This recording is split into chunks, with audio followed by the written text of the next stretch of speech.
I'm in Fairfield County where a 96-year-old woman was found dead inside this home behind me, what the Sheriff's Department calls a carbon monoxide poisoning incident. 7 firefighters were also transported to the hospital for precautionary measures. According to the fire department, the carbon monoxide levels were through the roof, above 200 is what he told us, and there are no safe levels for carbon monoxide poisoning. There were no carbon monoxide alarms inside the home, according to the fire department. And the fire chief told us that when the first medic arrived around 9:30, a call from an ill person, it was instantly overcome by the carbon monoxide gas.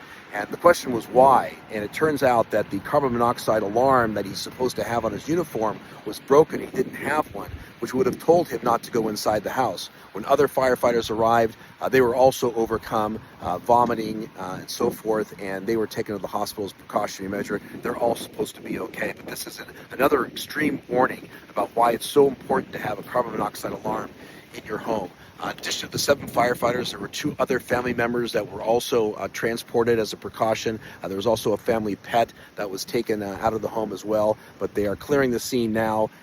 But again, a tragic incident here in Fairfield County. A 96-year-old woman found dead inside the home, what many believe to be carbon monoxide poisoning.